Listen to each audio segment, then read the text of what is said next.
எதை செய்ய வேண்டும் எதை செய்யக்கூடாது என்பதற்கு சாஸ்திரத்தையே பிரமாணமாக கொள்ள வேண்டும் என்று ஞானேஸ்வரியில் சொல்லியிருக்கும் அதே ஞானதேவ் விருப்பு வெறுப்பு இல்லாமல் நீ என்ன வேணும்னாலும் செய்யலாம் என்றும் சொல்லி இருக்கின்றாரு. இதை நான் எப்படி புரிந்து கொள்வேன் அப்படிங்கிறது தான் இன்னைக்கான கேள்வி. அல்டிமேட்லிங்க பகவத்கீதையினுடைய ஒட்டுமொத்த சாரம் அப்படின்னு பாத்தீங்கன்னா, ஒன்லைன்ல பகவத்கீதையை சொல்லுப்பா அப்படின்னு கேட்டீங்கன்னா என்ன சொல்லுவீங்க? சமபாவனான்னு சொல்லுவீங்க. இல்லைன்னா விருப்பு வெறுப்பு இல்லாத தன்மைன்னு சொல்லுவீங்க. இல்லைன்னா ஒன்னஸ் ஃபீல் அப்படின்னு சொல்லுவீங்க இல்லையா? சோ சரி ஒன்னஸ் ஃபீல் போடுறீங்க. சோ இப்ப என்ன சொல்லுவீங்க? சமபாவனா அப்படின்னு சொல்லுவீங்க. விருப்பு வெறுப்பு இல்லாத தன்மைக்கு தான் சமபாவனா பேரு. அப்போ அல்டிமேட்லி இந்த ஹோல் கீதா எதை நோக்கி போகுது அப்படின்னா சமநிலையை நோக்கி தான் போயிட்டு இருக்கு அப்படிங்கிறது ரொம்ப ரொம்ப உண்மை. சரி, அப்ப அதை மட்டும் சொல்லியிருக்கலாம்ல. இவர் ஏன் வந்து சாஸ்திர விதிப்படி நடக்கணும்னு ஏன் சொன்னாரு? அதை மட்டும் இன்சிஸ்ட் பண்ணிருக்கலாமே அப்படின்னா, சாஸ்திரம் எதற்காக விதிகளை நிர்ணயித்ததுன்னு நினைக்கிறீங்க? முழுக்க முழுக்க உங்க விருப்பு வெறுப்பை பிரேக் பண்றதுக்காகவே போடப்பட்டதுதாங்க சாஸ்திரம். அந்த சாஸ்திரத்தை விடுங்க, நம்மளுடைய கவர்மெண்ட் வந்து லா எனாக்ட் பண்ணுது. நம்ம சட்டப்படிதான் நம்ம வாழணும்னு நமக்கும் ஒரு விதி இருக்குல்லங்க. சாஸ்திரம் ஒரு விதி விதிச்சிருக்கு, அதை விடுங்க. அது புரியலன்னா கவர்மெண்ட் ஒரு ரூல் இருக்குல்ல.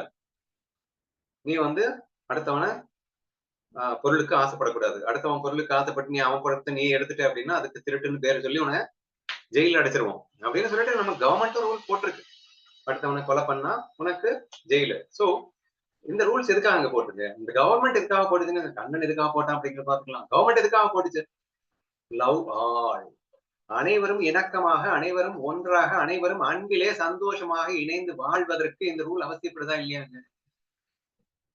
சோ தேர்ஃபோர் அப்ப கவர்மெண்டே வந்து இந்த ரூல்ஸ் அப்படிங்கிறது எதுக்காக போட்டுச்சு அப்படின்னா நம்ம விருப்பு வெறுப்பை டெஸ்ட்ராய் பண்ணி அன்பை நிலைநாட்டுறதுக்காக. அப்ப குவைட் நேச்சுரலி சாஸ்திரம் வேற எதுக்காக போட்டிருக்கும் ரூலு? 100% நீ அந்த விதிப்படி வாழும் போது உன் விருப்பு வெறுப்பு தூக்கி எறியப்படும் அப்படிங்கிறதுக்காகவே போடப்பட்டதுதான் அந்த ரூல் அப்படிங்கிறத முதல்ல புரிஞ்சுக்கணும். ஓகேவா? நெக்ஸ்ட் இதை ஏன் சொன்னாரு? அதுதான் நீ விருப்பு வெறுப்பு இல்லாம இருக்கிறதுக்கு தான் ரூலே போட்டிருக்குன்னு சொல்றேன் இல்ல. பின்ன எதுக்கு விருப்பு வெறுப்பு இல்லாம என்ன வேணா பண்ணுன்னு சொன்னாருன்னு நீங்க அடுத்த கேள்வி கேட்பீங்க என்கிட்ட. சரியா? அதுவும் சொல்ல வேண்டியது இருக்குங்க. ஏன் சொல்ல வேண்டியது இருக்கு அப்படின்னா, சில இடங்கள்ல ரூல்ஸ ஃபாலோ பண்றதுனாலேயே விருப்பு வெறுப்புக்குள்ள மாட்டிக்கிறோம் அப்படிங்கிறதும் இருக்குங்க. சோ இன் ஜெனரல் பெர்ஸ்பெக்டிவ்ல பார்க்கும்போது ரூல்ஸை நீங்க ஃபாலோ பண்ணா கண்டிப்பா லவ்ல இருப்பீங்க அப்படிங்கிறதும் உண்மை. சர்டன் எக்ஸப்ஷனல் கேசஸ்ல ரூல்ஸை ஃபாலோ பண்றதுனாலேயே நீங்க லவ்வ மிஸ் பண்ணுவீங்க அப்படிங்கிறதும் உண்மைங்க. சோ தேர்ஃபோர் ரெண்டையுமே சொல்ல வேண்டிய அவசியம் ஏற்பட்டதுன்னு புரிஞ்சுக்கோங்க. சரியா? எக்ஸாம்பிள் சொல்றேன். ஞானதேவரே சொல்லியிருக்காரு. அதாவது அடுத்தவர்கள் மனதை காயப்படுத்தும் இவ்வகைப்பட்ட உண்மை பேசுதலை நெருப்பிட்டு கொளுத்து அப்படின்னு. உண்மை பேசுதல் அப்படிங்கிறது சாஸ்திரம் சொல்லியிருக்கிறது தானங்க. நான் உண்மை பேசுறேன் பேர் வழி அப்படின்னு சொல்லிட்டு அப்பட்டமா அவன் மனதை காயப்படுத்தி ஏ ஏன்டா ஏன்டா அவனை ஹர்ட் பண்ண? நான் உண்மையதானே பேசினேன். நீ நான் பேசுன உண்மையை பாரு, நான் அவனை ஹர்ட் பண்ணதை பாக்காரு. ஆக இந்த உண்மையினால் நீ என்ன பண்ற அப்படின்னா அவனை காயப்படுத்துற, உன் ஈகோவை சாட்டிஸ்ஃபை பண்ற. நான் உண்மைதானே பேசினேன் அப்படின்னு சொல்லி நீ தப்பிச்சுக்கலாம்னு நினைக்கிற. ஆனா தப்புடா அப்படின்னு சொல்லி சொல்ல வேண்டியது இருக்குல்லங்க. சோ தேர்ஃபோர் ஏன்னா நம்ம ஈகோ வந்து எப்படி போனாலும் வந்து நம்மள வந்து அட்டாக் பண்ணிடுறான். நம்ம விருப்ப வெறுப்பு என்ன பண்றது? அதனால ஜெனரல் பெர்ஸ்பெக்டிவ்ல ரூல்ஸ் அப்படிங்கிறத கண்டிப்பா ஃபாலோ பண்ணணும் அப்படிங்கிறது உண்மைதான்.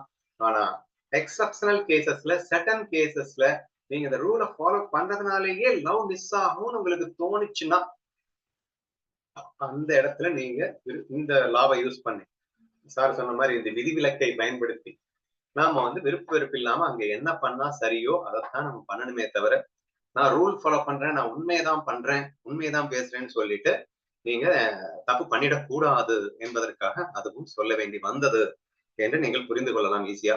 வேற எப்படி புரிஞ்சுக்கலாம் அப்படின்னு கேட்டீங்கன்னா, ரூல் ஃபாலோ பண்றதுனால எனக்கு கஷ்டமா இருக்கும் ஆனா உலக நன்மை அடையும் அப்படின்னா கண்டிப்பா ஃபாலோ பண்ணிடுவோம். ரூல் ஃபாலோ பண்றதுனால நானும் கஷ்டப்பட்டு அடுத்தவனும் கஷ்டப்படுவேன் அப்படின்னா நீ வந்து ரூலை பிரேக் பண்ண அப்படிங்கிறாங்க.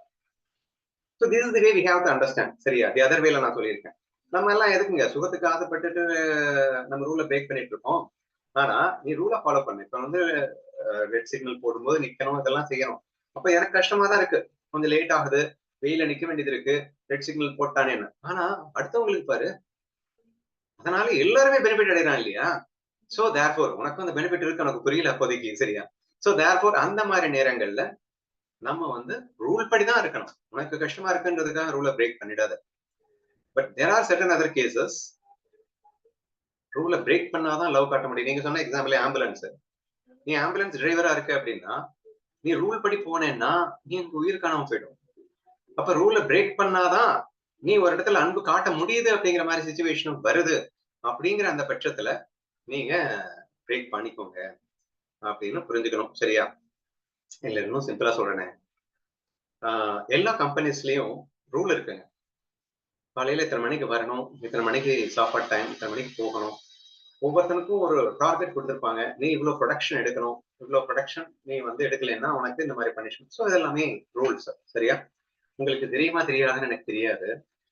கம்பெனிஸ்ல வந்து மேனேஜ்மெண்ட்டுக்கு எதிர்த்து ஸ்ட்ரைக் பண்ணணும் அப்படின்னா, எங்களுக்கு சம்பளம் கம்மியா கொடுக்குறீங்க, அதிகப்படுத்துங்க, ஏதோ ஒண்ணுக்காக ஸ்ட்ரைக் பண்ணுவாங்கல்ல. இந்த ஸ்ட்ரைக் பண்ணணும் அப்படின்னா ஒரு ஸ்ட்ரைக்குக்கு பேர் என்ன தெரியுமா? ஒர்க் டு ரூல் அப்படிங்கிறது ஒரு ஸ்ட்ரைக்குங்க. என்னப்பா சொல்றது? ஒர்க் டு ரூல்னா அது எப்படி ஸ்ட்ரைக் ஆகும்? அப்படித்தான். ஏன்னா 100% ரூல்ஸை ஃபாலோ பண்ணா 100% கரெக்டா, அதாவது நான் சொன்னேன் இல்லையா, இந்த இடத்துல லவ் மிஸ் ஆகுதுன்னா ஐ மீன் எக்ஸப்ஷனல், விதிவிலக்கு இருக்கணும். ரூல்ஸும் கண்டிப்பா இருக்கணும், விதிவிலக்கும் இருக்கணும். அப்ப ரூல்ஸ் படிதான் போகணும். ஆனா விதிவிலக்கு எடுக்க வேண்டிய நேரத்துல அந்த விதிவிலக்கு எடுத்து அந்த ரூல்ஸ் நீ வயலேட் பண்ணணும். ரெண்டையும் கரெக்டா போனாதாங்க கம்பெனி உருப்படும். சோ அது ஆட்டோமேட்டிக் ப்ராசஸ் அங்க நடக்கும் ஆட்டோமேட்டிக்கலா. ஆனா இவங்க என்ன பண்ணுவாங்கன்னா ஒர்க் ரூல் அப்படின்னு கரெக்டா ரூல் படி ஒர்க் பண்ண ஆரம்பிக்கும் போது கம்பெனி லாஸ் ஆக ஆரம்பிக்கும். அதுக்கு பயந்துட்டு மேனேஜ்மெண்ட் வந்து இந்த ஒர்க்கருக்கு உண்டான சலுகையை கொடுப்பாங்க அப்படின்னே உண்மையில நடக்குது, சரியா? எப்படி சொல்லலாம் உங்களுக்கு புரியுற மாதிரினா, இப்போ உற்பத்தி பண்ணிட்டு இருக்கோம், சேல்ஸ் வந்து நடந்துட்டு இருக்கு.